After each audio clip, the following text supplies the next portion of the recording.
Alleluia, Alleluia, Alleluia.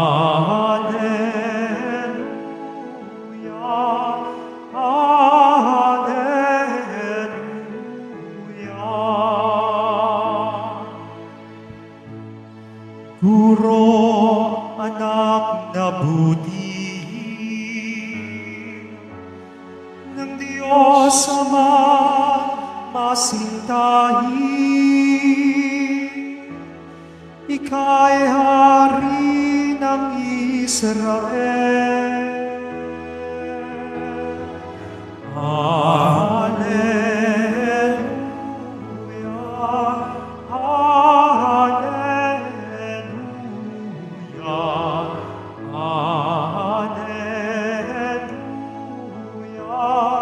Alleluia.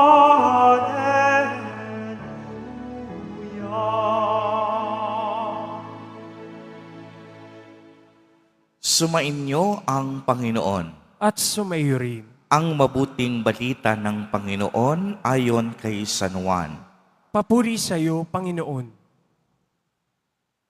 Noong panahong iyon, hinanap ni Felipe si Nathanael at sinabi rito, "Natagpuan namin si Jesus na taga Nazareth, ang anak ni Jose.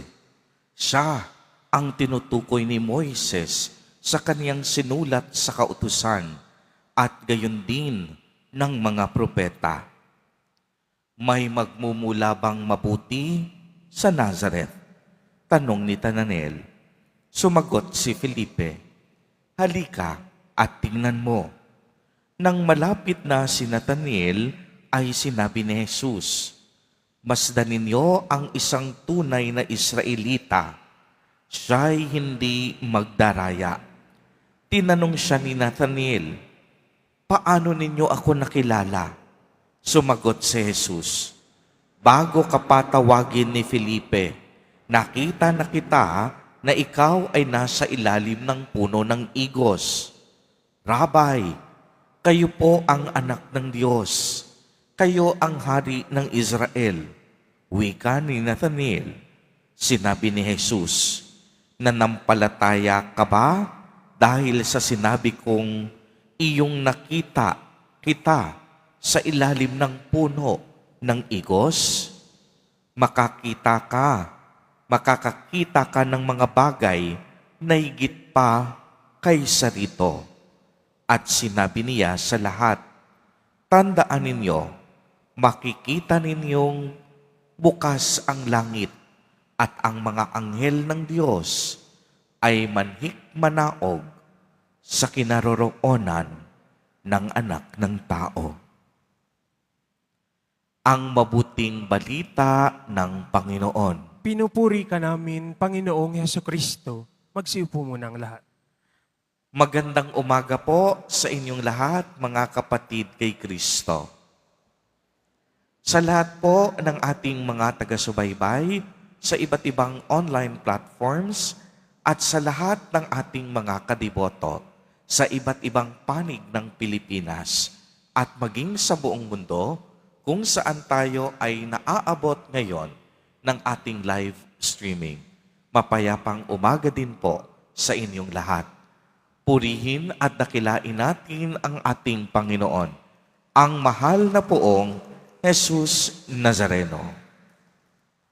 Mga kapatid kay Kristo at mga kadiboto, malugod po namin kayong tinatanggap sa Basilica Minor at Pambansang Dambana ni Jesus Nazareno. Sa araw na ito ay atin pong ipinagdiriwang ang kapistahan ni San Bartolome na sa Ebanghelyo ay tinatawag din Nathanael. Narinig natin nang sabihin ni Felipe na natagpuan na nila ang Mesiyas at yan ay si Jesus Nazareno. Ang unang reaksyon ni Nathanael ay matinding pag-aalinlangan at sinabi pa niya, "May mabuti bang magmumula sa Nazareth?" Para sa kanya, ang Nazareth ay isang maliit, walang kwenta at mababang lugar. Hindi na nakipagtalo pa si Felipe sa kanya, kaya 3 simpleng salita ang sinabi niya. Halika at tingnan mo. Come and see. At nang lumapit si Nathaniel kay Jesus, mabalis na naalis ang lahat ng kaniyang pag-aalinlangan. Bakit? Dahil ipinadama sa kanya ni Jesus, nakilala siya ng Diyos bago pa man siya lumapit. Nakita kita habang ikaw ay nasa ilalim ng puno ng igos bago ka patawagin ni Felipe. Alam po ninyo, sa kulturang Hudyo, ang pag-upo sa ilalim ng punong igos ay simbolo ng isang tahimik na nagdarasal, nagpapakumbaba at naghihintay sa pagdating ng tagapagligtas. Sa sandaling iyon, napagtanto ni Nathaniel na ang kaniyang tahimik na panalangin at pangarap sa buhay ay hindi pala nakatago sa Diyos. Dahil dito, ipinahayag niya ang katotohanan sa ating pananampalataya. Guro, kayo po ang anak ng Diyos. Kayo ang hari ng Israel. Mga kapatid, anong aral ang iniiwan sa atin ni San Bartolome sa araw na ito? Una, isang pusong walang pandaraya. Sinabi ni Jesus kay Nathaniel, narito ang isang tunay na Israelita, walang daya o walang pagmamalinis. Si Bartolome, tapat at totoo. Kung may duda siya, sinasabi niya. Kung may hindi siya naiintindihan, itinatanong niya.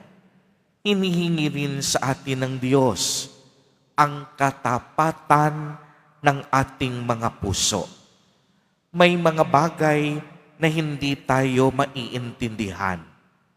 Huwag tayong magpanggap sa banal na presensya ng Diyos at sa ating kapwa.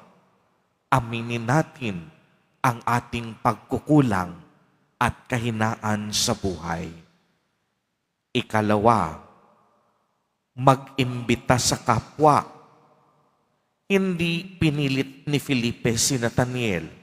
Simple lang ang sinabi niya, halika at tingnan mo.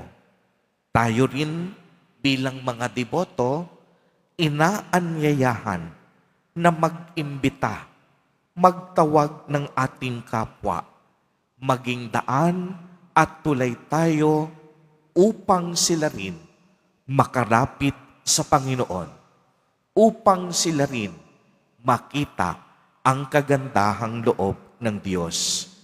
Sa halip, sabihin natin at itaboy ang mga tao. Tayo dapat ang maging daan at tulay upang sila ay magkaroon ng tunay na pagbabago. Mga kapatid kay Kristo, sa pagpapatuloy po ng banal na Eucharistia, idalangin natin na magkaroon din tayo ng pusong katulad ni San Bartolome. Isang pusong tapat, walang pag-aalinlangan at handang sumunod sa mga utos ng Panginoon. Tandaan natin, hindi mahalaga kung saan ka nagmula o kung gaano kasimple ang iyong buhay. Sa mata ng Diyos, kilalang kilala niya ang bawat isa sa atin. Wala tayong pwedeng itago sa Kanya.